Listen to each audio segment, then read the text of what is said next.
Bienvenidas y bienvenidos a una nueva conferencia que organizamos desde la Secretaría de Extensión de la Facultad de Derecho y el Instituto de Familia, también del Instituto de la Facultad de Derecho, que se encuentra a cargo de la doctora Taliercio. Hoy estaremos presentando la conferencia denominada Reclamos de daños en el matrimonio y uniones convivenciales, que estará a cargo del doctor Frega, quien luego será presentado por la doctora Alicia Taliercio. Y como todos los lunes que nos estamos encontrando, les comento a las personas que por primera vez se conectan, que esta actividad tiene como dos cosas muy importantes que vamos repitiendo a lo largo, que son el tema de la asistencia. Ustedes van a recibir un certificado por participar de la conferencia, que vamos a compartirlo a través de un link de Google Form, en el cual deberán completar con sus datos. Y luego también podrán realizar preguntas al disertante, pero a través del chat, que serán leídas por mi compañera de Secretaría de Extensión, denominada Diana, que se llama Diana, que ustedes le escribirán sus mensajitos y ella lo va a leer al final de la disertación. Espero que les guste, que el doctor, agradecemos por favor desde ya al doctor Frega por estar participando hoy y en otras ocasiones, y le voy a ceder la palabra a la doctora Taliercio para que le presente al doctor Frega y lea su currículum y demos inicio a esta actividad. Nuevamente agradecerles a todos por seguir acompañándonos y les deseo que tengan una muy buena semana. Alicia. Muchas gracias, Ari querida. Muchas gracias, doctor Jorge Frega, porque la verdad, cada vez que lo hemos convocado, ha aceptado y nos enriquece con sus conocimientos, así que para nosotros es todo un honor. Yo voy a leer brevemente el currículum, porque el doctor, siendo una persona joven, no sabe todo lo que trabaja y todo lo que hace en favor de todo lo que es la abogacía. Abogado que ejerció varios cargos en forma ininterrumpida desde 1996 en adelante en el Colegio de Abogados de Morón, siendo actualmente su presidente, secretario general de la Coordinación de Cajas de Previsión Social para Profesionales de la República Argentina, vicepresidente de la Comisión de Jubilaciones y Pensiones de la Unión Internacional de Abogados, conferencista y disertante en jornadas, congresos nacionales e internacionales sobre temas de derecho comercial, seguro, previsión social para abogados y profesionales. Ha publicado varios artículos, revistas y diarios jurídicos como La Ley, Doctrina Societaria de Ediciones de Reparo y Responsabilidad Civil y Seguro, entre muchos otros. Es docente de la Universidad de Buenos Aires, de La Matanza, el Museo Social Argentino y, por supuesto, de Morón. Hoy es un doble lujo el que tenemos al presentarlo, doctor Frega. En principio es la presentación de un libro de su autoría, uno de los tantos libros de su autoría, y a la vez nos va a comentar toda la tarea que él vino realizando, estudiando sobre la temática, el reclamo de daños en el matrimonio y en las uniones convivenciales. Doctor Frega, gracias por estar, gracias por acompañarnos siempre y todo este auditorio es suyo. Adelante, doctor. Muchas gracias, Alicia, siempre tan generosa, inmerecidos reconocimientos. Uno trabaja, lo único que sé hacer, y estudia, y de eso, bueno, a veces surgen resultados de reconocimiento académico, pero la verdad es que siempre es un orgullo poder participar de un espacio tan rico, tan desarrollado como es el del Instituto que usted dirige, y por supuesto agradecer a las autoridades de la universidad. No sé si lo dijo dentro de mi currículum, soy docente de una de las materias de grado, y creo que para mí también un gran orgullo formar parte de ese claustro, un claustro al que quiero mucho y con el que he trabajado en muchas oportunidades, externa o internamente. Por supuesto, agradecer también a las autoridades de la universidad, a Ariadna por hacer la introducción, a la Secretaría de Extensión por hacer su esfuerzo, y bueno, y a todos los que están presentes y a todas las que están presentes por este esfuerzo de tratar de, en una tarde de lunes, que ya es un día difícil de la semana, abocarse a escuchar una temática como la que le vamos a presentar. Hechos los agradecimientos y las salutaciones, que es lo que corresponde, me parece que uno de los temas más novedosos que nos trajo el Código Civil y Comercial es no tanto la responsabilidad civil, que es antiquísima, sino la posibilidad de reclamar por la responsabilidad civil nacida de los daños nacidos dentro del matrimonio o de una unión convivencial. Yo quiero hacer una aclaración previa, porque si no estaría atribuyéndome honores o reconocimientos que no tengo. No soy especialista en familia, tanto así que en las conversaciones que hemos tenido con mi mujer, que es abogada también y que sí es especialista en familia de la Universidad de La Plata, ella me decía cuál era la visión que ella tenía de la responsabilidad por los daños en el matrimonio, y discutíamos justamente que los que han escrito hasta este momento sobre el tema han sido abogados de especialistas en familia. Y no digo que eso esté mal, me parece que hasta es un atrevimiento de mi parte hacerlo. Digo que tratando de entender un poco más lo que el código nos quiere decir desde que se reformó, me propuse, me impuse y traté de lograr en este libro tener una visión de los daños desde el punto de vista del procedimiento, del sistema general de daños de responsabilidad civil. ¿Qué es lo que en definitiva nuestra ley ha hecho? La reforma del Código Civil y Comercial ha remitido a las nociones generales de responsabilidad civil. No se me escapa que no es lo mismo la responsabilidad civil por un daño provocado dentro del matrimonio que la responsabilidad civil por un accidente de tránsito o por el incumplimiento de cualquier otro contrato. Por supuesto que no es lo mismo, si no sería obtuso de mi parte. Pero los principios que rigen justamente son los mismos, en el sentido de que tenemos que basarnos en los mismos fundamentos, en los mismos factores de atribución de la responsabilidad, con todos los bemoles, con todas las dificultades que ello significa en un ámbito como es el de la familia o de las relaciones convivenciales, para poder lograr este reclamo ante un injusto, ante un daño, que es lo que pretendemos elaborar y hablar hoy. Si ustedes me permiten, vamos a ir a un PowerPoint que yo elaboré y que, como me adelantaron, va a estar a disposición de todos ustedes, así que cualquier duda que tengan sobre el mismo, la van a poder, cualquier cosa que no pueden llegar a copiar o ver, la podrán ver particularmente el día que tengan tiempo de revisarlo. Ese es mi mail, donde, como por cábala siempre digo, pueden remitir consultas, preguntas. Las consultas las cobro, las preguntas puede ser que no, y lo que no permito es que me critiquen porque soy muy susceptible, así que, salvo que las críticas sean positivas, no las acepto. Fuera de la broma, también las sugerencias que puedan hacer sobre esta charla, o si mañana tienen a bien acceder al libro que me comprometo a llevar a la biblioteca de la universidad, o si se equivocan y lo compran, bueno, también estoy a disposición para cualquier consulta en ese sentido, de ahí que haya puesto en este Power mi mail. Lo primero que tenemos que ver es qué pasó con la responsabilidad civil en la historia.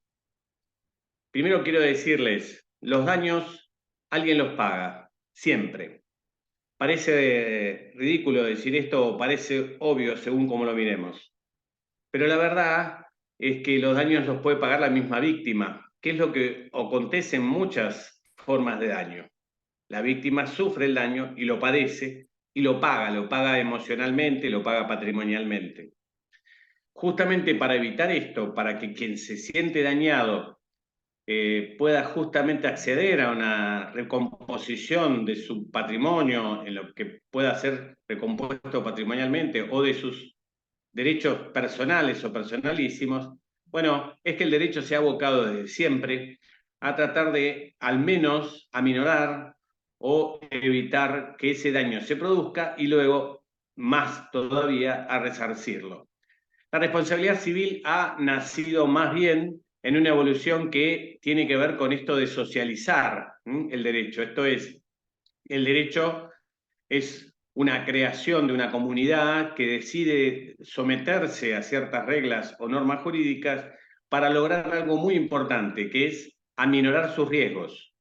Los riesgos de la seguridad frente a sus enemigos, los riesgos de accidentarse y no tener quien cubra ese daño, etcétera, etcétera. Entonces, de esa época donde el culpable era la persona que había cometido un daño y debía pagar por él, donde había una especie de venganza pública en el ámbito privado, ahí donde se evolucionó desde el derecho penal a donde ya no había una composición, sino había una recomposición social, del tramado social. En la primera etapa, lo que nos daba en el derecho privado era una idea de falta, de deuda, de pecado. Los que son católicos y de cierta edad como yo, recordarán que el Padre Nuestro decía, perdona nuestras deudas, no decía perdona nuestros pecados, porque deuda y pecado tenían el mismo concepto, diríamos religioso, mágico, etc. Entonces la idea de culpa asolaba.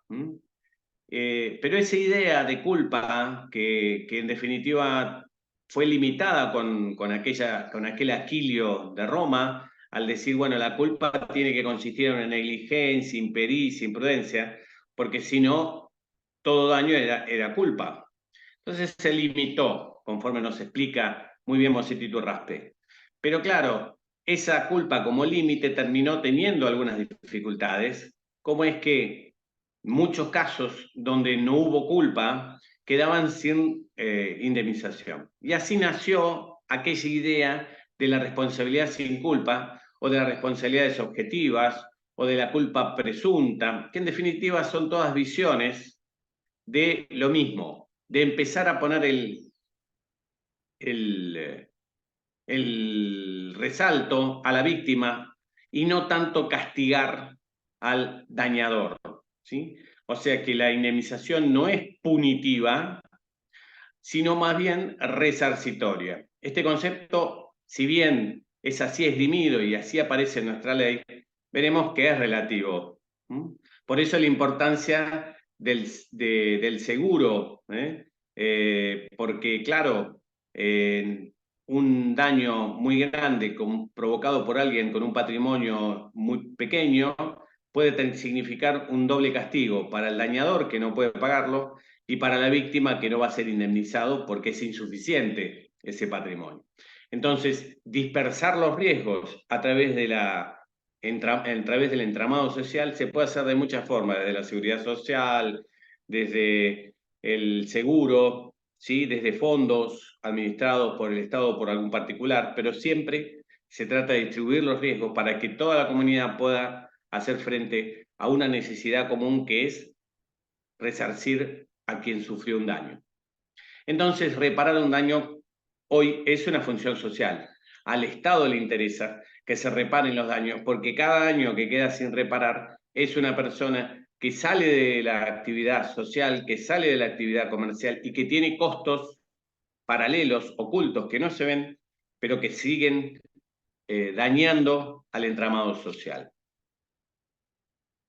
Entonces, el concepto de lo que consideramos reparación del daño es restituir al dañado a la sociedad antes de castigar al dañador. O sea, no se busca tanto castigar, sino recomponer. Pero no recomponer en el sentido de recomponer al dañador para que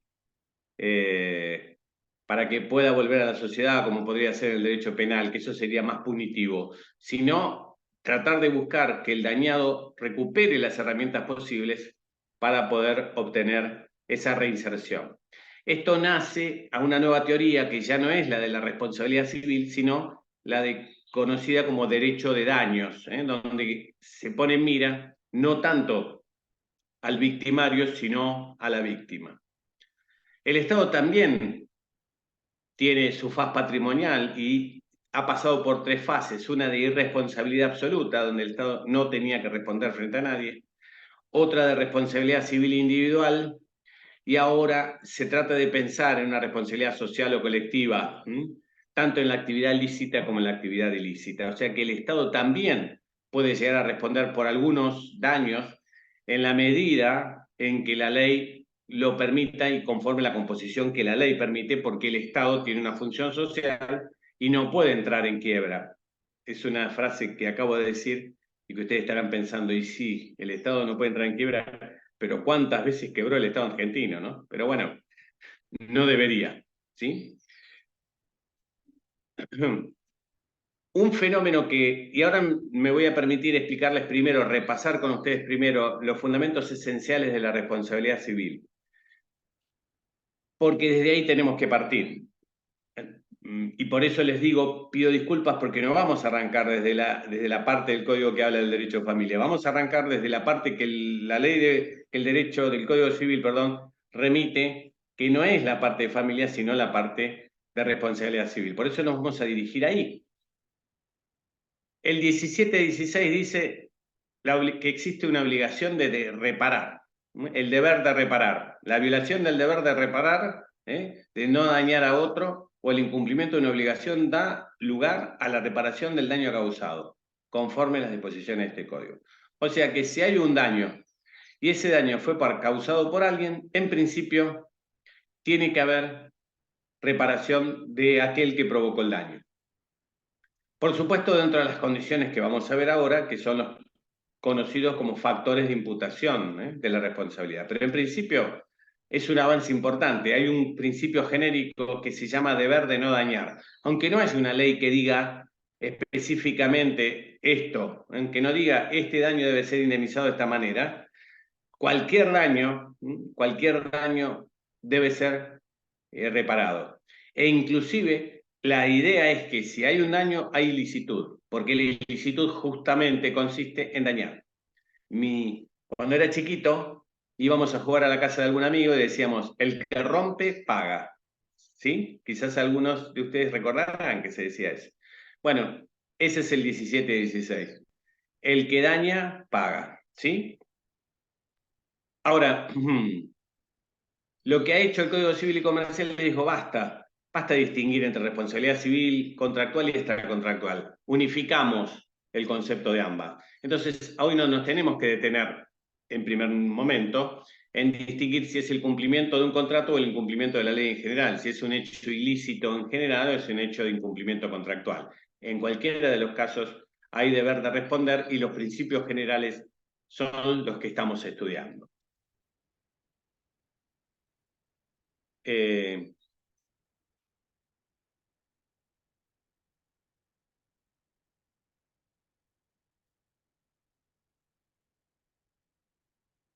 Por el otro lado, los fundamentos de la responsabilidad civil y los factores de atribución de responsabilidad civil siguen siendo los viejos factores objetivos y subjetivos.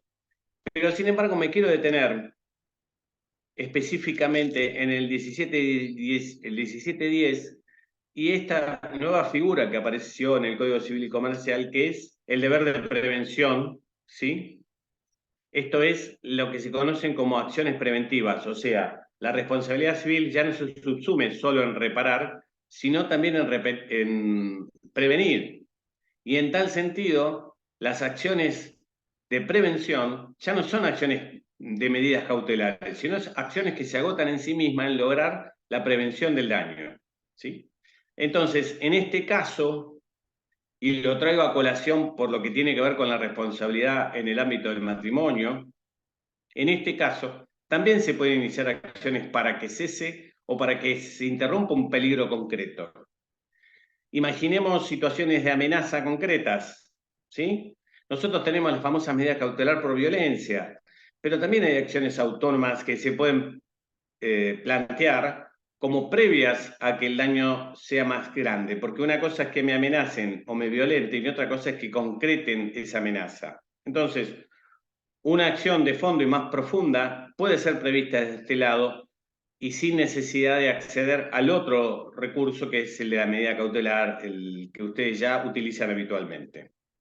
Entonces, por este medio se pueden, inclusive personas que no son necesariamente las legitimadas tradicionales, como es la misma víctima, sino cualquier persona que sienta que hay un interés en evitar que ese daño se provoque, con lo cual la legitimación es más amplia y la posibilidad de tomar medidas también. De hecho, los gastos que se hayan irrogado a aquella persona para prevenir van a poder ser reembolsados sobre las bases de las reglas del enriquecimiento sin causa, ¿sí?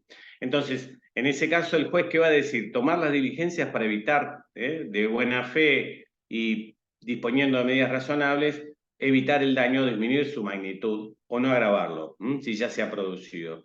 Con lo cual, el Código Civil hoy reconoce también en el ámbito de la responsabilidad civil la acción preventiva como acción en sí, no como preparatoria para la reparación, sino como acción en sí misma, agotándose en sí misma para este fin.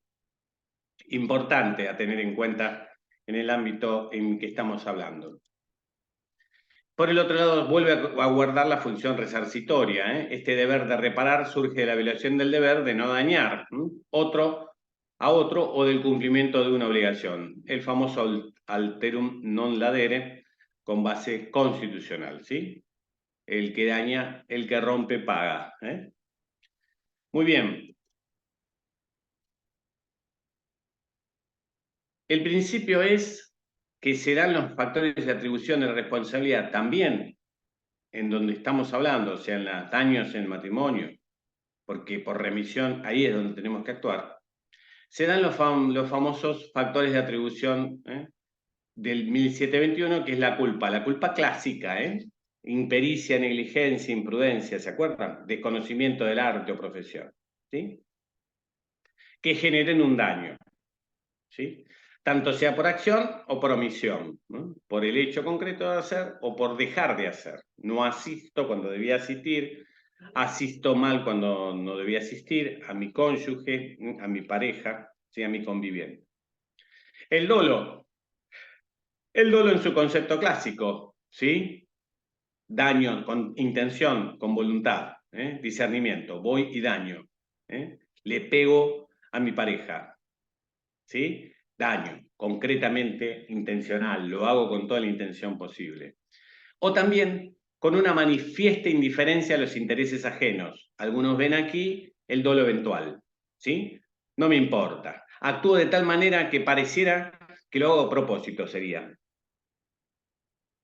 Siempre cuento la anécdota cuando era chiquito, que a mí no me gustaba tomar sopa, y mi mamá me dejaba tomando la sopa y cuando volvía se había caído la sopa. Entonces mi madre me preguntaba, ¿se cayó o la tiraste? Y yo decía, ¿qué decía? Se me cayó, ¿sí? Eso era un dolo eventual. En realidad yo hacía todo lo posible para tirarla. Si era a propósito o no era a propósito, era una sutileza casi, ¿sí? Bueno, esto es lo que en materia penal se conoce como dolo eventual, que tiene esa pequeña sutileza con la famosa culpa con representación, que es, soy tan negligente, me sospecho, imagino, me represento, por eso es culpa con representación, que algo puede pasar y así todo lo hago. En ese caso, como ven, la sutileza es muy pequeña de cuando en la voluntad hay interés de dañar directamente y cuando hay un desprecio tal o simplemente una negligencia demasiado severa. Habrá que ver cada punto, pero en las relaciones intrafamiliares y en los matrimonios se da con mucha frecuencia. En cuanto a la valoración de la conducta, cuanto mayor sea el deber de obrar con prudencia y pleno conocimiento de las cosas, mayor es la diligencia exigible a la gente y la valoración de la previsibilidad de las consecuencias. Y sobre todo, y aquí lo resalto, cuando existe una confianza especial.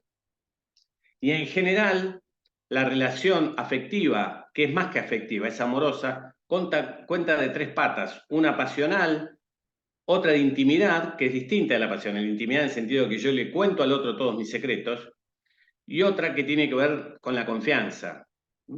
Creer en el otro, creer que el otro va a actuar conmigo de la manera tal en que no me va a dañar. Entonces, hay un mayor deber de cuidado cuanto más confianza fue depositada. Y la confianza más grande que puede haber en una persona es aquella que deposita en la persona con la que convive en general y que la convive en un lazo afectivo en particular. Entonces, se debe tener en cuenta, y la ley lo toma en cuenta especialmente, y creo que para este tipo de daños del que estamos hablando, es fundamental tener en cuenta este artículo. No hay que tener en cuenta ni la condición especial o la facultad intelectual de una persona determinada, excepto en los contratos con una confianza especial. O sea, que en una relación de pareja no hay que tener en cuenta que las partes tienen que ser eruditos, basta con una relación en personas, cualquiera sea su nivel cultural o educativo, es el nivel de lo que deben actuar. La confianza especial no está ligada solamente a tener un título, sino a relacionarse dentro de lo que conocemos como buena fe, con una buena fe muy específica, aquella que se tiene en el otro. Por eso es importante tener en cuenta la naturaleza del acto y las condiciones particulares de las partes. Las condiciones particulares de las partes aquí, que son matrimonio, que viven en unidad convivencial. ¿Sí? Por supuesto, siempre es importante, como en toda responsabilidad civil y como en todo el régimen, la causalidad. Nuestro código ha optado por la causalidad adecuada. No vamos a detenernos ahora en ver todos los tipos de causalidad que hay, que fueron discutidos en la jurisprudencia, más que nada la doctrina, pero digamos que podríamos definirla, la causalidad adecuada, como aquella que si se corta, que es la que normalmente genera la naturaleza o la consecuencia natural de los hechos. O sea, si yo le pego a una persona, esa persona va a tener por lo menos hinchada la cabeza, si le pego en la cabeza, ¿sí? La relación entre el golpe y la hinchazón es adecuada. Naturalmente, cuando yo le pego un golpe de puño a alguien, esa persona inflama la parte donde le golpeé, ¿sí? Doy este ejemplo tan grosero para que quede claro a qué estamos hablando de la causalidad adecuada. Si elimino el golpe, no hay hinchazón. Ahora, si la persona se hincha porque tiene una enfermedad de endomartitis o alguna cosa de esas, entonces ya no hay relación causal con el golpe, ¿sí? Si la persona tiene inflamación del tipo que tiene flebitis o alguna de ese tipo de inflamación venosa y yo le pateo las venas para hacerla sufrir, y este ejemplo no lo imagino, lo he visto en la jurisprudencia, en las épocas de que se buscaban causales de divorcio, era habitual ver cómo los maridos le pedían a sus chicos que le patearan las venas de las mujeres como gracia, entre comillas, ¿sí? Hay eximentes de la relación de causalidad. Esos eximentes que antes eran solo para las causales objetivos son generales, ¿sí? El hecho del damnificado, que el mismo damnificado haya provocado el daño, ¿sí? Cuando decimos provocado el daño no es que le haya dicho pegame, eso no es provocación del daño, ¿sí? Provocación del daño es que se golpeó adrede o culposamente, ¿sí? Sin que sea la intención del que golpeó o el que supuestamente generó el golpe. Yo doy el ejemplo de golpe por ser más claro, ¿no? La otra es el caso fortuito de la fuerza mayor, definidos como aquellas circunstancias que de ser previstas no pueden ser evitadas, ¿sí? O de ser o que ser una fuerza incontenible que no se puede controlar. Por supuesto, el hecho de un tercero por el que no se debe responder, ¿sí? Si yo mando a mi empleado a injuriar, dañar a mi esposa, y es un tercero pero por el que respondo. Si mando a mis propios hijos de los que debo responder a provocarle un daño a mi cónyuge, también es un tercero por el que debo responder. ¿Soy claro? ¿Sí? Bueno, otra eximente es la imposibilidad de cumplimiento, que es más para el ámbito de las obligaciones contractuales, que podría darse excepcionalmente en el ámbito de lo que estamos estudiando en este caso. Para ello corresponde decir que se responde igual aún en caso de fortuito o imposibilidad, si se ha asumido el cumplimiento, aunque ocurra un caso fortuito o una imposibilidad. Si una disposición legal resulta que no se libera por caso fortuito y por imposibilidad de cumplimiento, si se está en mora, a no ser que ésta sea indiferente para la producción del caso fortuito, Si el caso fortuito y la imposibilidad de cumplimiento sobrevienen por culpa, si el caso fortuito, en su caso, la imposibilidad de cumplimiento de que él resulta constituyen contingencia propia del riesgo de la cosa o de actividad, si está obligado a restituir como consecuencia del hecho ilícito. Estos son todos casos que habitualmente no se dan más que en el ámbito contractual, y esta unificación nos suma mucho en este sentido. Sin embargo, el caso fortuito hay que analizarlo desde el punto de lo que se puede prever y no se puede evitar. Si yo lo puedo prever y lo puedo evitar, ya no es caso fortuito. Y en una relación de pareja, algunas situaciones son previsibles, aunque no habituales, y son evitables, ¿sí?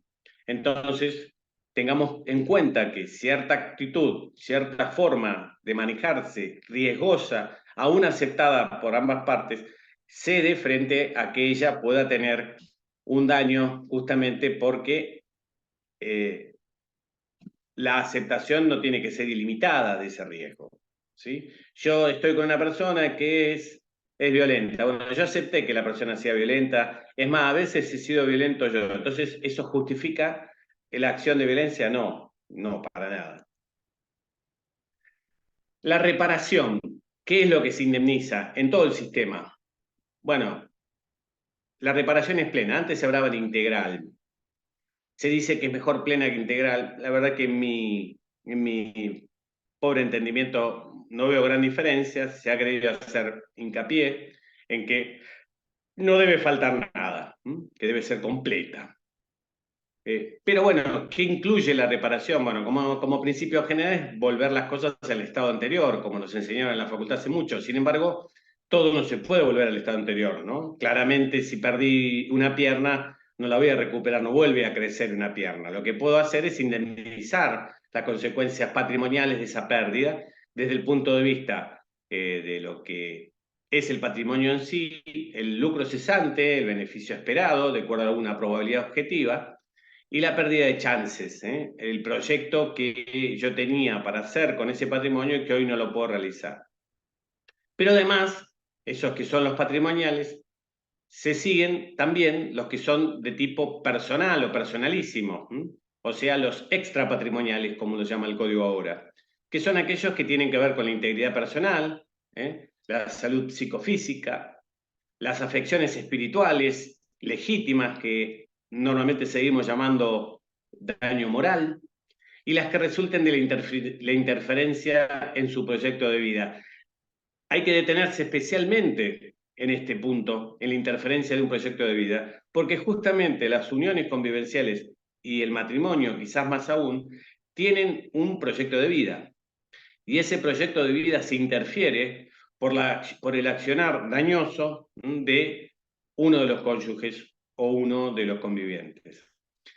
¿Hasta dónde llega ese proyecto de vida? ¿Cómo fue pactado? Bueno, después nos vamos a detener un poco en eso, pero básicamente hay un acuerdo tácito de cómo va a ser nuestra vida en el futuro. Ustedes dirán, bueno, dadas las estadísticas, ninguna pareja va a sobrevivir no los cónyuges, sino como pareja, en promedio más de 5 años. Esas son las estadísticas modernas.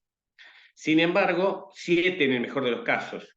Sin embargo, aún la persona que está destinada a no vivir mucho tiempo en pareja tiene un proyecto de vida común y puede, entre comillas, como se dice, apostar a ese proyecto. Entonces, la interferencia de ese proyecto de vida es un daño que en este ámbito va a poder ser quizás un elemento esencial al momento de la reparación. Desde ya, por supuesto, las afecciones espirituales, el sufrimiento que significó el maltrato, la violencia o el desprecio por el interés ajeno, del que hablamos antes, por supuesto va a tener afecciones espirituales y también puede tener las psicológicas, un trauma, una imposibilidad posterior para conformar otra pareja, una imposibilidad posterior para tener una relación de vida con terceros, social, deportiva, la vergüenza de una situación de la que se fue víctima, etcétera, etcétera. Para que haya indemnización tiene que haber un perjuicio directo o indirecto, o sea que puede ser un daño concreto, emergente, como se decía habitualmente, o algo que se dé indirectamente. También puede ser actual o futuro, ¿sí?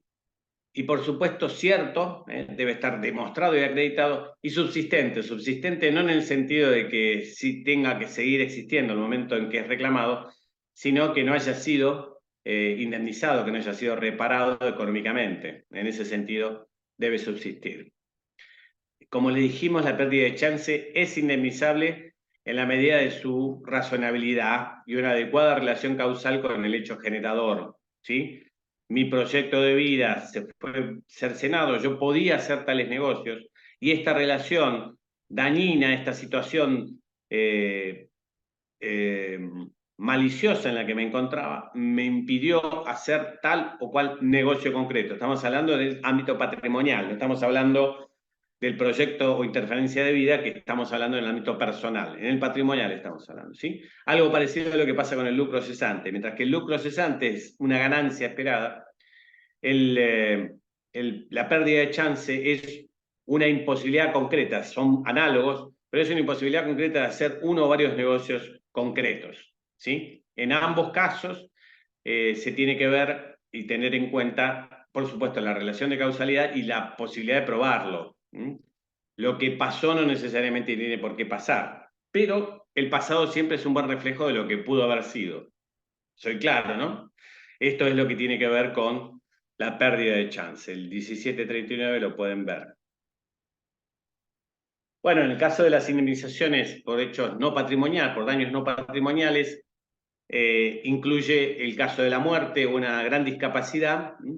La legitimación es ampliada, incluye a la legitimación de la misma persona, pero también pueden ser los ascendientes, los descendientes, el cónyuge y quienes convivían con él recibiendo trato familiar ostensible. O sea, que aquellos daños que se puedan dar en cualquiera de los conceptos de los que estamos hablando, inclusive en las relaciones de familia en general y matrimoniales en particular, si, por ejemplo, uno de los cónyuges muere por el daño provocado por el otro, podría ser perfectamente cualquiera de sus descendientes, desde ya no el cónyuge, ascendientes, en la medida en que este daño pueda ser acreditado. El problema es aquí que va a tener que ceder la imposibilidad de accionar recíprocamente justamente porque estas circunstancias lo permiten, ¿no? Por supuesto, hay una fórmula que no es muy aceptada por los jueces, que siguen escapándole a ella, aunque todavía están dando vueltas algunos formulismos que receptan el famoso fallo voto, el Aciarri o el de Méndez, que son fórmulas para lograr esto que el código ha incorporado, que es la determinación de un capital que, invertido convenientemente, genere una renta que cubra patrimonialmente la disminución de la actitud de quien fue damnificado para realizar actividades productivas o económicamente valorables, y que ese capital se agote al término del plazo en que razonablemente pudo continuar realizando tareas habituales o tales actividades. Fíjense que no habla del plazo para jubilarse, sino del plazo necesario para seguir trabajando, seguir activo, porque si no el plazo sería muy corto, y muchas de estas fórmulas toman en cuenta un plazo más o menos largo, como el de los 65 o 70, pero en realidad todos sabemos que una persona puede seguir realizando actividades y puede ser actividades lucrativas aún pasado el periodo de jubilatorio. La incapacidad no obsta que pueda seguir trabajando la persona, esto el 1746 lo refiere, procede aún cuando la persona siga trabajando o cuando deba alguien prestarle alimentos a esa persona. O sea, esta indemnización, en el caso de que procedieran los alimentos, no obsta que se pudiera cobrar igual, porque son dos conceptos distintos. Le hice un repaso rápido, sospecho, supongo que conocen ustedes los principios de la responsabilidad, no los quise aburrir con ellos, traté de ser lo más rápido posible. Me faltó decir simplemente que también están los factores de responsabilidad objetiva, entre los que se encuentran el daño con la cosa o por la cosa, ¿sí? El 1758 y todas estas cuestiones que están también incorporadas al código, donde los hechos generados bajo esa responsabilidad objetiva, por supuesto, también pueden ser reclamados en este espacio y sobre ese fundamento, y en algún caso puede ser un fundamento para el reclamo. En la teoría del conflicto, que también deben conocer mucho mejor que yo, porque ha sido muy analizada en el ámbito de familia, aparece el problema del poder. El poder con el que trabaja la teoría del conflicto es justamente el poder de alguien frente a alguien, en una concreta relación conflictual. En una relación convivencial o de matrimonio hay una medición de poder. Hay poderes ejercidos de manera no necesariamente armónica, ni menos aún equilibrada. En cuanto a la medición, el método para medir es que cuanto mayores sean las probabilidades de que B reaccione positivamente a las directivas de A, mayor será el poder de A sobre B. O sea, mayor es la condescendencia de uno al otro, más el otro va a ejercer el poder que le da esa condescendencia, esa complacencia que le da. Y después aparecen en la relación terceros, como son los que en realidad son imparciales, algunos que se aventajan y otros que entran en discordia, que son todos aquellos que influyen en el matrimonio sin ser parte de él o en la unión convivencial. Ejemplo, remitiéndonos a este tipo de relaciones, los parientes, los vecinos, los amigos, los mismos hijos, por supuesto, que a veces aprovechan, a veces intentan ser imparciales, a veces obtienen ventajas, a veces promueven la discordia. Todas estas personas, al momento de analizar el conflicto, también tienen que ser analizadas, porque el conflicto no solamente se resume entre los integrantes del matrimonio, en el caso que estamos hablando, o las dos personas que supuestamente están en conflicto. Entonces, todo esto de la teoría del conflicto y todo el trama, toda la trama que rodea a una organización familiar y particularmente a una matrimonial, hay que tenerla presente para tener claro esta relación causal y cómo fue circulando el poder y cómo el poder puede generar la otra pata, la otra cuestión, que es el abuso de poder. El poder en la pareja, puede ser de distintas maneras, pero genera necesariamente conflictos. Los conflictos siempre son de poder. En este caso, las situaciones conflictivas pueden ser muy variadas y muchas veces puede entenderse que no en todos los casos son imputables solamente a uno de los cónyuges. Como dice aquel viejo adagio, igual que para bailar el tango, para pelear se necesitan dos.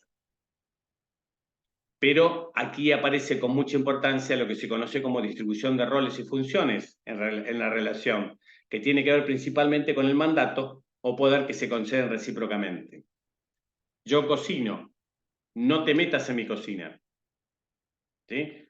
Yo trabajo, vos no. Vos cocinás y criás a los chicos. ¿Sí? Y cuando digo esto, pareciera que yo trabajo es el hombre y vos cuidás a los chicos es la mujer. En rigor, de verdad, no siempre los roles se distribuyen necesariamente así. Sobre todo en la evolución de las parejas o de la sociedad moderna. Sin embargo, en la teoría clásica, en las relaciones de poder clásica de nuestros padres y abuelos, esta era la estructura de roles. Padre provee, madre cría, contiene. ¿Sí? Si la distribución de roles y funciones se cruza y el mandato histórico, pero además el mandato local de poder del momento de la relación, generan esas concesiones que mientras que sean aceptadas no generan conflicto, pero cuando son violentadas sí lo generan. Frente al poder, que de por sí no es malo ni bueno, es una forma de interrelacionarse, aparece algo que es lo más grave, que es el conflicto del poder o el abuso de poder. Justamente la lucha de poder se define como la confluencia de fuerzas internas en donde prima el egocentrismo y la necesidad intrínseca de autoafirmación en cada uno de la pareja. Esto es un concepto psicológico, pero la afirmación de la persona diferente a la otra es la que genera normalmente una lucha de poder por decir quién es el que debe dominar y sobre qué debe dominar. En la teoría sistémica hay una complementariedad y su falta de complementariedad genera la ruptura. El principio, entonces, el principal riesgo que aparece en los conflictos entre parejas simétricas es la escalada. Si las parejas tienen equilibrio de poder y pueden imponerse recíprocamente en igualdad de condiciones, muy probablemente lo que aparezca es una escalada de conflicto, porque como no hay nadie más poderoso que el otro, las discusiones pueden subir fácilmente de tono. Estamos en igualdad de condiciones, todos los espacios son de todos, o sea, todos los espacios son míos, dice uno, y el otro dice, todos los espacios son míos, entonces acá decido yo, y esto puede terminar en conflicto. Pero más grave es en las parejas asimétricas, donde hay sumisión, donde una se somete a la otra y todos los espacios son del poder del otro. Entonces aparece un concepto que es el de vulnerabilidad. La persona que está sujeta al poder del otro termina en una situación donde es más débil, y al ser más débil es más vulnerable. Si el poder se ejerce absolutamente, normalmente el poder suele ser abusivo. Y entre ese poder abusivo, la persona que lo sufre y que no puede salir de esa situación, normalmente termina dañada. La vulnerabilidad y la responsabilidad civil son dos temas que cada vez avanzan más en nuestra lógica. Hay una tendencia a protección a los vulnerables. ¿Por qué? Porque cualquiera puede ser vulnerable. Ustedes dirán, yo no, yo soy una persona sana, fuerte, joven, linda, no necesito que nadie me proteja.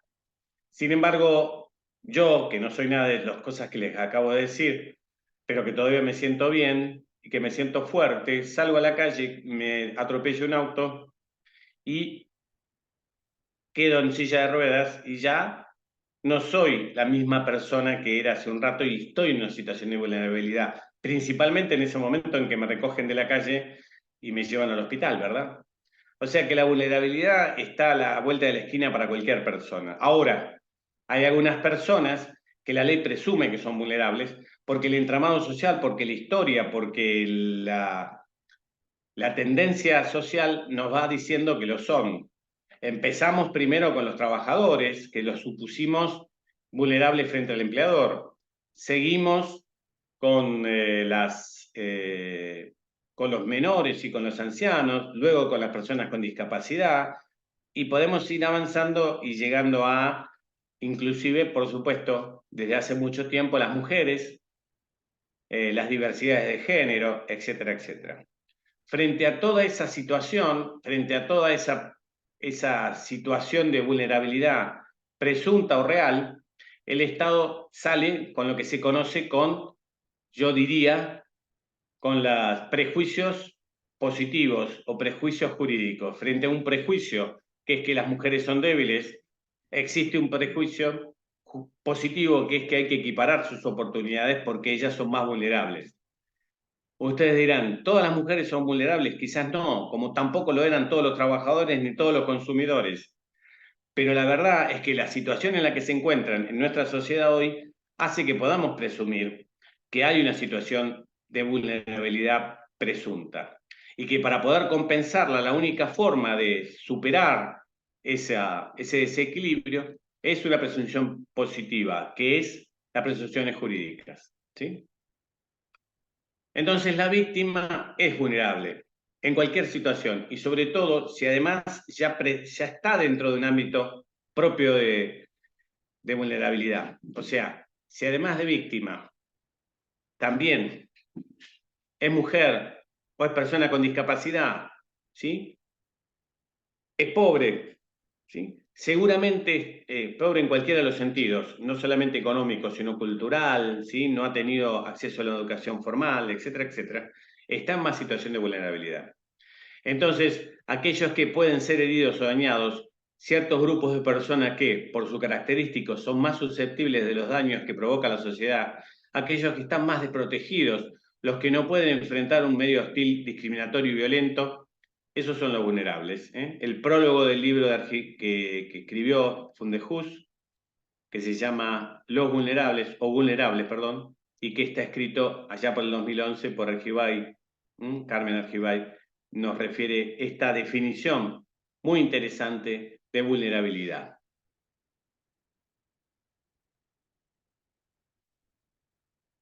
Deber y obligación, ¿sí? El cónyuge, los cónyuges no tienen obligaciones, sino tienen deberes, ¿sí? Ustedes, especialistas en familia, no les tengo que explicar esta modificación en la ley, en la parte de matrimonio del Código Civil y Comercial. Entonces, ¿qué genera un deber? ¿Sí? Y ahí tenemos a Mosset Iturraspe, que ya afirmaba que el culpable, el cónyuge culpable del divorcio debe indemnizar a los inocentes de los daños materiales y morales originados en esa separación. La regla general es que producida la violación del deber de no dañar al otro, la ley habilita mediante el 1716, que en el viejo código no existía de esta manera.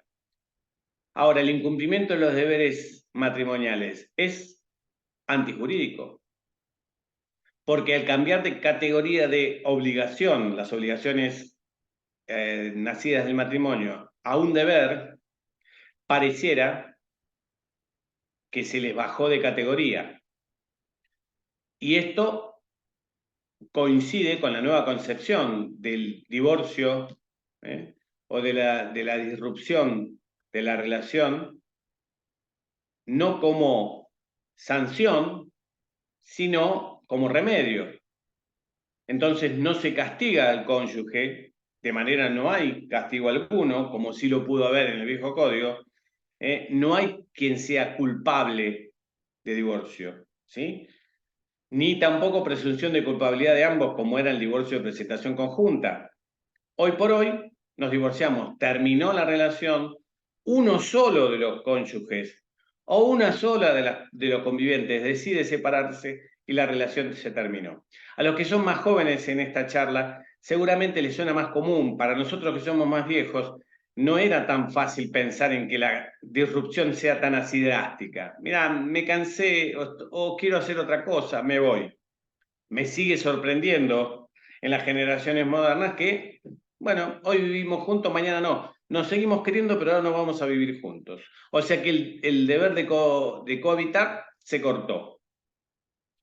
Bueno, entonces, ¿la ley obliga a cohabitar? Y claramente ya no. ¿La ley obliga a ser fiel en el sentido sexual o en cualquier otro sentido? Y claramente no es una obligación, no obliga. Es un deber de asistirse, ¿sí? Pero ¿qué pasa si no asisto? ¿Qué ocurre si falta asistencia? Bueno, ¿tendré algunos remedios jurídicos por esa asistencia? Algunos. Pero ¿eso es motivo de reclamar daño? Bueno, ¿cuáles serían los fundamentos de esta responsabilidad? Bueno, la responsabilidad directa por el hecho propio, de tinte claramente subjetivo. La cuantificación de estos daños en caso de basarse en fórmulas matemáticas financieras en relación al grado de incapacidad. Nosotros proponemos Méndez, una correcta interpretación del 1746 nos dice que tenemos que calcular con una fórmula, y para nosotros hasta ahora la mejor fórmula es Méndez, aunque no es despreciable la de Aciarri, que es un autor que ha propuesto una fórmula superadora para este fin. La responsabilidad es directa porque es personal, porque tiene que ver con el hecho propio y porque tiene que ver con la culpa o el dolo, ¿sí? En las formas en que lo hemos visto. Así que para poder atribuir responsabilidad excepcionalmente, salvo que pueda concurrir con otro evento, por ejemplo, el cónyuge decida dañar a su cónyuge, a su otro cónyuge, pisándola con el auto. Entonces ahí tenemos encima una responsabilidad objetiva, que ya es por el hecho ilícito, o sea que se extiende más allá del matrimonio. No está dada por el hecho de la relación matrimonial o convivencial, sino por un simple hecho ilícito del deber de no dañar con una cosa riesgosa o peligrosa. Acá estamos hablando de los daños ocurridos como consecuencia de estos incumplimientos, de estos deberes de los que menciona el Código Civil y Comercial. No podemos evitar hablar de la violencia. La violencia y los daños intrafamiliares en general y dentro del matrimonio, unión convivencial en particular, son más habituales de lo que se admite socialmente. Hay mucha violencia en las relaciones humanas, sobre todo en la sociedad moderna cada vez más. No sé si es que se han empezado a eclosionar o a ver o a visibilizar, que igual es un gran avance que se visibilice, por supuesto mucho más avance sería que se controlen o que se desaparezcan, pero lo cierto es que cada vez se ve más y todavía no hemos encontrado el remedio adecuado. Digo no encontramos el remedio adecuado porque si bien existe la ley 26.485, que debe ser muy conocida por todos ustedes, que impone, entre otras cosas, siguiendo los pactos convenios internacionales a los que adhiere Argentina, impone el derecho de las mujeres a vivir una vida sin violencia. ¿Sí? Y me detengo en las mujeres porque son las que tienen el reconocimiento de esa presunción de la que hablamos. Ustedes dirán, no puede haber daño de la mujer al hombre, sí, pero lamentablemente siguen siendo los más frecuentes los daños del hombre a la mujer, ¿sí? Por esta estructura social patriarcal que todavía seguimos viviendo. Y por eso es que hay una ley de protección a los daños a las mujeres o a la violencia contra la mujer, y no la hay a violencia contra el hombre. Bueno, si ustedes ven esta ley, por supuesto, habla de todas las formas de violencia, ¿sí? Que pueden ser tanto por acción, por omisión, directa o indirecta, como ven, tiene ligazón con lo que estamos hablando de los niveles de responsabilidad, tanto en el ámbito público como el privado, y basada en una relación de desigualdad de poder. Fíjense lo que acabamos de hablar. Aquí está, todo juntito. Desigualdad de poder, acción directa e indirecta, omisión, que afecte su vida, libertad, dignidad, integridad física, psicológica, sexual, económica o patrimonial, como también su seguridad personal. Inclusive no solamente las que hacen los particulares, en el caso que estamos hablando dentro del matrimonio, sino las producidas por el Estado o sus agentes. ¿Cuándo es violencia indirecta? A los efectos de esta ley, toda conducta, opción, omisión, disposición, criterio, práctica discriminatoria que ponga a la mujer en ventaja respecto del varón. Por supuesto está la física, violencia física, la sexual, la psicológica, la económica y patrimonial, y la simbólica, que es la menos entendida, pero es aquella donde se pone a la mujer en una situación donde se la trata como un símbolo de inferioridad, que es quizás la que más se ve, inclusive cada vez menos, pero inclusive en los medios, en la comunicación diaria, en las redes. Por supuesto también está la mediática. Hoy las redes son muy propensas a extenderse rápidamente con una imagen inapropiada que genera violencia. Por supuesto también la laboral, la reproductiva, la obstétrica y lo que nos interesa aquí principalmente, la doméstica, la que se da en el ámbito del seno de la pareja en cuanto a matrimonio o unión convivencial. Pero lo que más interesante que pasa desapercibido y que debería ser fundamento esencial para cualquier reclamo de daños en el matrimonio o en las uniones convivenciales cuando existe violencia es el artículo 35 de la misma ley. La parte damnificada podrá reclamar la reparación civil por los daños y perjuicios según las normas comunes que rige la materia. O sea, otra vez, volviendo al Código Civil y Comercial, que es la norma común que rige esta materia.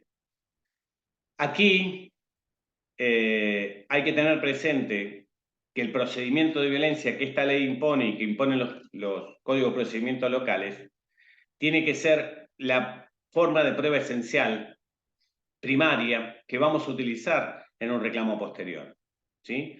Todos los elementos que sirvieron de fundamento para medidas cautelares tienen que servir de indicio para determinar la existencia del ilícito que funda la responsabilidad civil. Entonces, como en la causa penal, en un accidente de tránsito, todos los hechos que se acreditan en la causa penal nos sirven luego para reclamar en sede civil un choque de tránsito, una lesión. Aquí, en el procedimiento previo que se instaura por violencia, se tendrían que obtener todas las pruebas necesarias para preparar la vía para una eventual reparación por daños, en este caso en el matrimonio, o en forma general por violencia a la mujer. Esto es algo que quiero que les quede, porque yo noto yo, y no digo que pase, seguramente no les debe pasar a ustedes, pero noto que se piden las medidas restrictivas, ¿sí? Que se pide todo lo que tiene que ver con las medidas cautelares propias de una violencia, y que luego se abandonan. Se abandonan en el sentido de que no se buscan más elementos. Termina ahí. La causa en la fiscalía toma un par de medidas y no avanza más. Y yo creo que ese es el momento donde se encuentra todo más a flor de piel, donde los hechos son más recientes y donde además se pueden acopiando antecedentes para determinar que existe un daño y que ese daño es causado por alguien que en este caso está dentro del ámbito matrimonial o convivencial. Bueno, tenemos algunos fallos de la Cámara antes de la reforma respecto de la responsabilidad civil por daños en el matrimonio, en este caso referidos al matrimonio concretamente. En La Plata, la Sala 2 determinó procedente el daño moral ante infidelidad del consorte. Pero aquí recuerden que estábamos con la causal de adulterio, que existía y que dio pie al divorcio, causa indudablemente daño moral, dice este fallo, al actor en los términos del 1078 del Código Civil. Debe así entenderse que ha sufrido daño moral y el cónyuge que no se ve quebrantada la fidelidad conyugal por las relaciones sentimentales de su consorte, sino que ello adquiere estado público dentro de su círculo de actuación. Aquí fíjense que hay dos elementos que, si bien no nos sirven en el sentido de que aquí se violenta una obligación, que era la obligación, que era causal de divorcio, que en definitiva tenía las consecuencias que la ley establecía, no preveía especialmente los daños y perjuicios, pero sí, siendo el fondo común, la ley sí lo preveía y eso es lo que hace este fallo. Y fíjense que hay dos temas, no es solo la infidelidad, sino el carácter público de esa infidelidad, ¿sí? Que había sido en su círculo de actuación conocido, o sea, la denigración, la legítima afección de los intereses habían sido violentadas por que se hizo público con eso. Y esto es un dato importante, porque la fidelidad no solamente, vuelvo a decir, se mide desde el punto de vista sexual, sino desde el punto de violentar la intimidad, de revelar inclusive secretos que se pueden conocer dentro de la pareja y que fuera pueden hacer daño a uno de los cónyuges, a uno de los convivientes.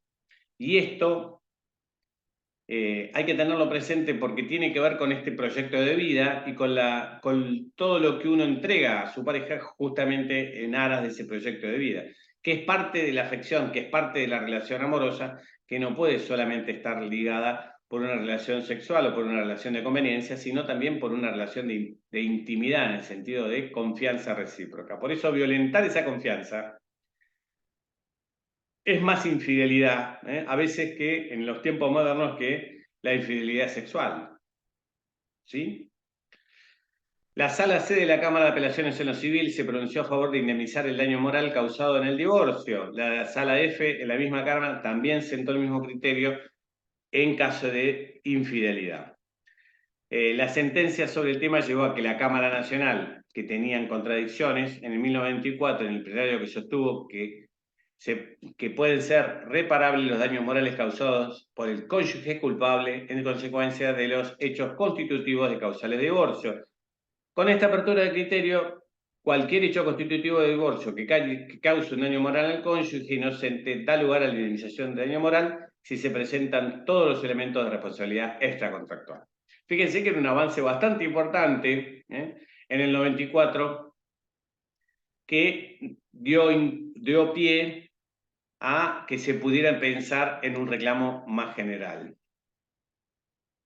Respecto de la cuestión de género, la Cámara de Apelaciones del Civil y Comercial Federal resolvió aumentar el monto en concepto de indemnización por fallecimiento por entender que la reparación debe tener en cuenta el enfoque de género, ¿sí? Con lo cual, si bien este fallo no está pensado para las cuestiones de relaciones matrimoniales o convivenciales, hay que tener presente que ya el enfoque de género es motivo de agravación. Y si justamente el daño nace de una cuestión que tiene que ver con la discriminación en género o con el daño por el motivo del género, la indemnización puede ser aumentada. Esto es un fallo muy reciente, bueno, más reciente que los antes mencionados, porque son ya de la nueva, de esta última parte del ya aprobado la reforma. Después de la reforma, ya en el 19, aparece en La Pampa la Sala A del Superior Tribunal de Justicia, T contra C, divorcio vincular. Fíjense que todavía estamos en sentencias que vienen de la época del divorcio. Dice que el divorcio de la causal prevista en el 214, inciso 2 del Código Civil, que todavía estaba vigente, no aplica a los fines de fijar daño moral. ¿Sí? Posteriormente, esto es lo que dice el tribunal, dando vuelta a una resolución de la Cámara que por aplicación del 431 de 1717 y que está acreditada la infidelidad, considera, por lo tanto está aplicando el Código Civil Comercial nuevo, considera que sí corresponde el daño moral, mientras que el tribunal dividido decide que no. Bueno, las posturas son que los esposos se comprometen a desarrollar un proyecto de vida común basado en la cooperación, la convivencia y el deber moral de fidelidad. Y además deben prestarse asistencia mutua. Ahora, frente a un marco, dice la otra postura, frente a un marco de régimen de divorcio de tipo incausado, los derechos y deberes matrimoniales pasan a tener más relevancia en el plano ético que el jurídico. Porque en este último el incumplimiento de ciertos derechos y deberes no trae consigo ninguna sanción jurídica. ¿Sí?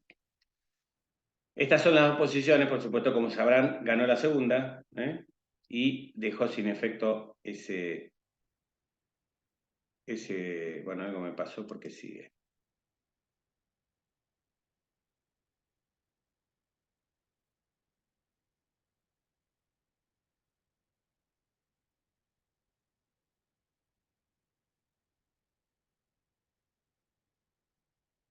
Estamos con fidelidad. Bien. No, pensé que seguía, pero acá terminamos. Entonces, ¿en qué situación nos encontramos hoy?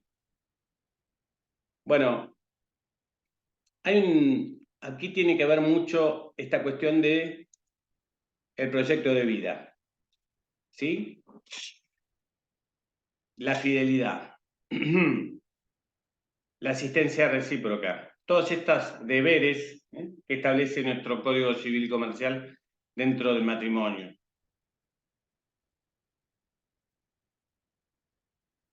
¿Qué es lo que se pacta? Cuando nos casamos, nos obligamos a tener una cierta relación, pero ya no estamos obligados ni a convivir, ni a ser fieles, o sea, no estamos obligados. Sin embargo, hay un pacto expreso en algunos casos, o tácito en otros casos, que nos obliga en el sentido de que si con incumplimiento de ese pacto, de ese proyecto de vida común, nosotros generamos un daño al otro, entonces estamos en obligación de responder. Por supuesto, hay algunas situaciones límites que vimos que son las de violencia, ¿sí?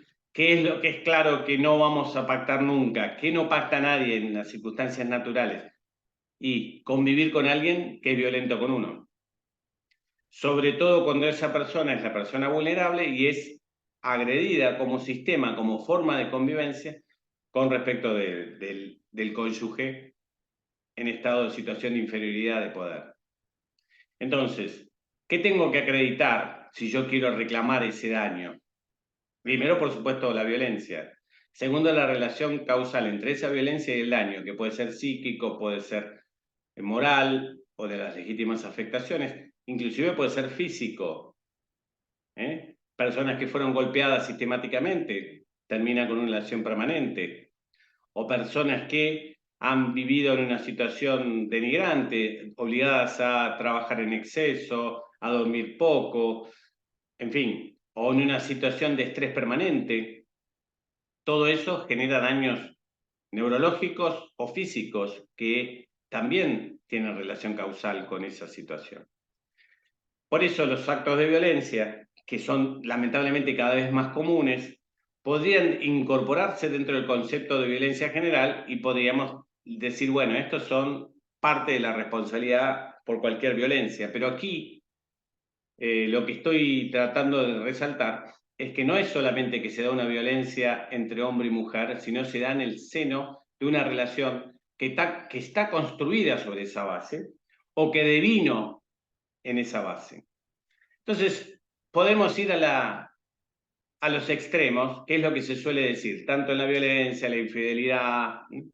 Bueno, la estructura de la pareja moderna no está ligada al viejo concepto de que tengo que ser fiel.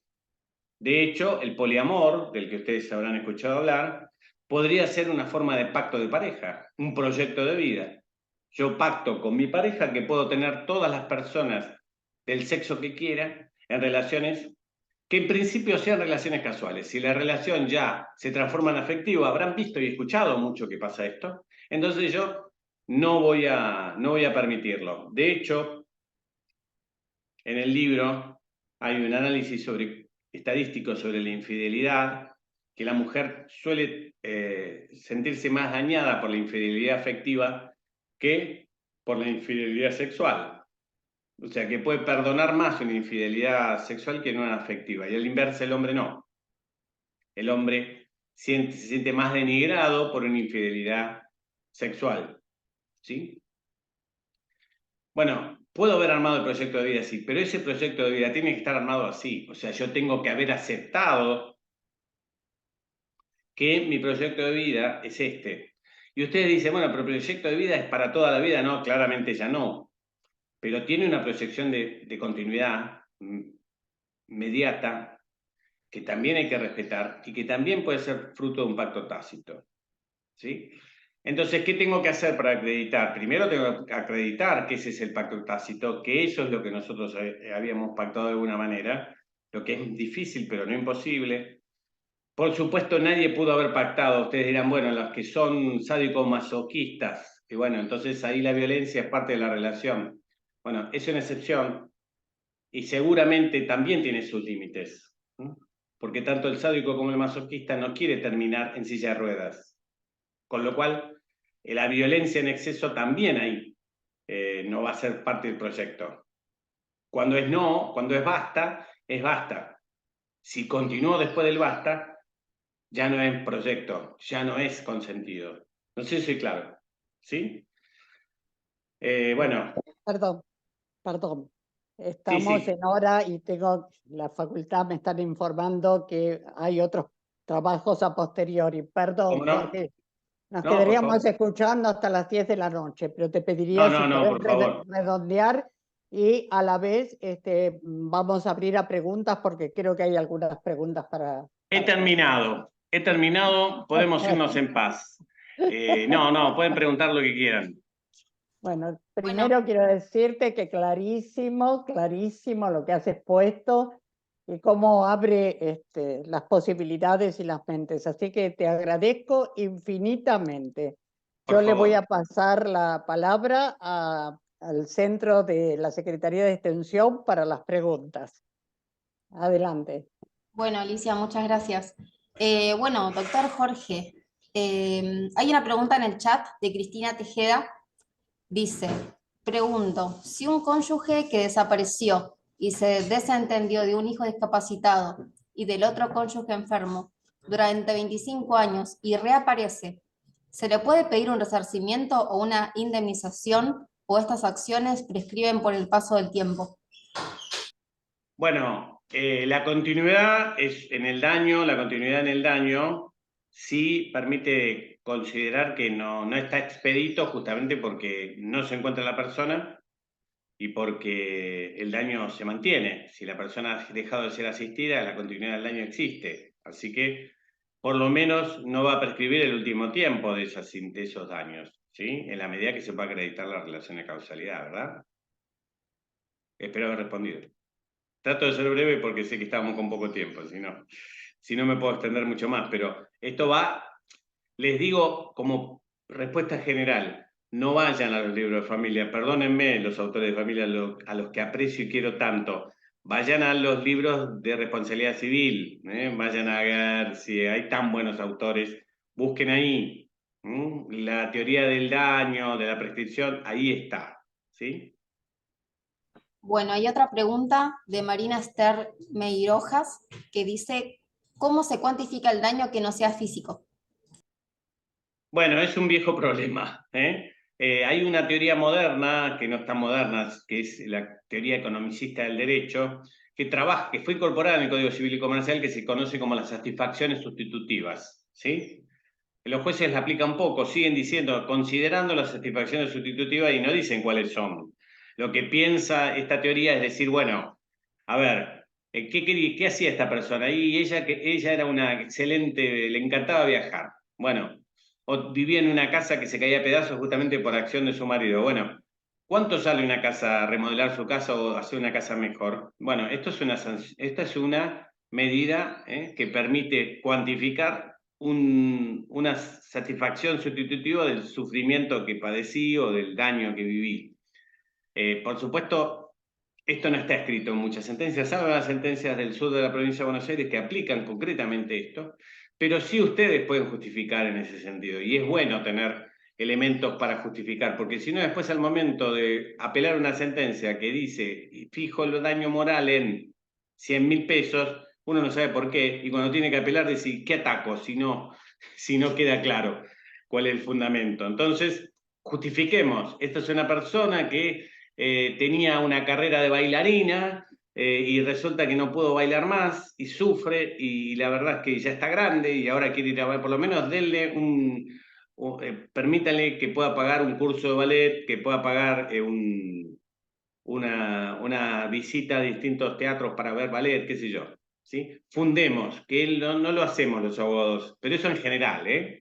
En los daños no solemos fundemos. Si no, nos vamos a tener que limitar al viejo criterio de aplicar un porcentaje sobre el daño físico, que siempre es relativo.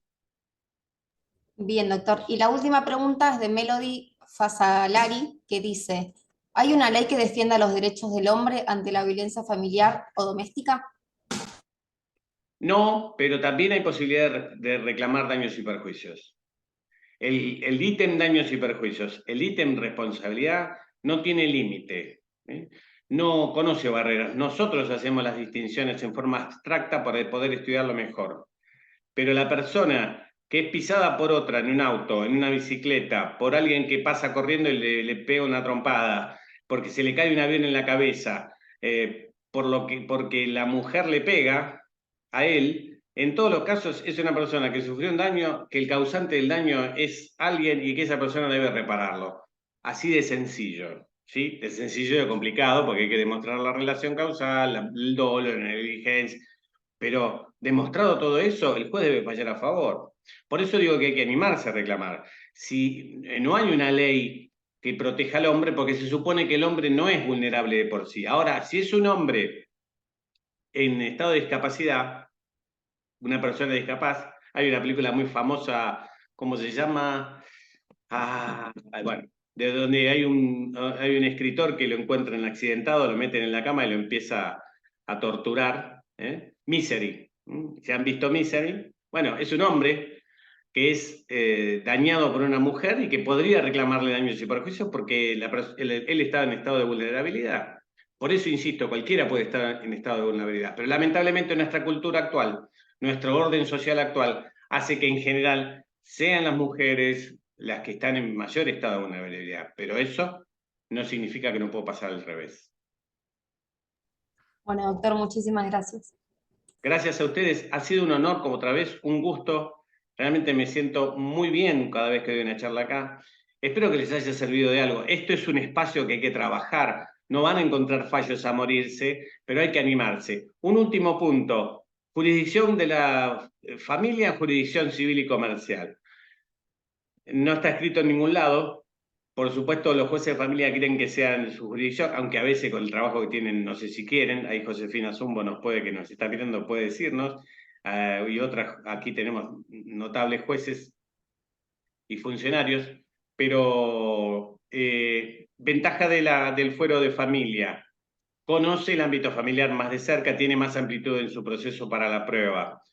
Desventaja del fuero de familia, no está acostumbrado a analizar los daños y perjuicios, no está acostumbrado a analizar responsabilidad civil, le cuesta un poco más. Entonces hay que darle más letra, hay que convencerlos un poco más. Esa sería la desventaja. Si van a probar, prueben donde quieran. Yo me siento más cómodo en los civiles y comerciales, pero yo, porque no litigo en familia. Ustedes tendrán que probar y ahí puede ser que tengan una cuestión de competencia. Y otra cosa que no hablamos, que la dejamos para otro día, si me quieren invitar, es la diferencia de esto con la... se me hizo un agujero. Con la recomposición no. Bueno, con lo que reemplazó los alimentos entre las mujeres. Ya me va a venir. Bueno, lo trataremos en otro tema y le voy a explicar. Eso que no me puedo acordar. Gracias, muchísimas gracias, Jorge. Excelente realmente. Y por supuesto que te vamos a volver a convocar porque faltan muchos puntos. Gracias. La compensación económica. Ahí Viviana me ayudó. Ahí está. La compensación económica no tiene el mismo objeto que no es, a pesar de lo que ustedes puedan llegar a pensar por el nombre, no es compensación económica en el sentido de resarcimiento, sino es de mantener el equilibrio que se perdió en el divorcio. La acción es distinta, seguramente se tiene que hacer en sede de familia, tiene un plazo de caducidad breve, ¿sí? Que hay que tener presente, cosa que en el daños y perjuicios no. El daño y perjuicios son los 3 años que establece el Código Civil y Comercial. Claro, como dice Viviana, es apenas de 6 meses, es muy cortito, tengan presente eso. Y es otra cosa que veo que se reclama mucho, pero que en definitiva no se lleva hasta el final, y es un tema también para pensar el tema de la compensación económica. Pero insisto, no es daños y perjuicios. Los daños y perjuicios son otra cosa y tienen otras reglas que son las que acabamos de ver. Ahora sí, me despido, muchísimas gracias de verdad. Gracias, Jorge, muchísimas gracias de todo corazón, excelentísima exposición y dentro de poco tiempo queremos una segunda parte para que continúe. Te pido mil disculpas por cortar, pero no, estoy agradecido porque tengo, como ya te había dicho, tengo justamente una audiencia, porque además trabajo de abogado. Por suerte me la corrieron un poquito por necesidad de la mediadora, pero supongo que también te habrás preocupado por eso y te lo agradezco. Así que muchísimas gracias, de verdad. Bueno, gracias, Jorge. Bueno, y como hago todos los lunes, ya estoy anunciando quiénes vamos a disertar el próximo lunes. Y me incluyo, porque he trabajado muchísimo en lo que es el Colproba con la doctora Natalia Torres Salomé, una excelentísima profesional que trabaja mucho en la parte de incumbencias, en todos los temas de familia. Y se nos ocurrió trabajar un poco entre ambas, disertar entre ambas sobre la temática en los procesos de familia. ¿Qué pasa con la intervención profesional? Porque lo que nuestra función fundamental es la pacificación de los conflictos. Entonces vamos a armar un diálogo al que los invito a todos ustedes para que estén presentes y para que intercambiemos ideas entre la abogacía y la magistratura. ¿Qué pasa con los abogados? ¿Qué pasa con los jueces? Para hacer de esta tarea que es tan hermosa, que como es todas las cuestiones de derecho de familia, hacerla más digna, hacerla más importante y sobre todas las cosas que salgan en el tiempo oportuno, porque la justicia tardía sabemos que no es justicia. Bueno, muchísimas gracias por toda la atención que nos prestan, por estar con nosotros lunes a lunes. Y acá seguimos con toda la fuerza, siempre para adelante. Me despido con este beso desde el fondo de mi corazón y nos reencontramos el lunes a las 16 horas. Gracias, muchísimas gracias. Gracias, Jorge.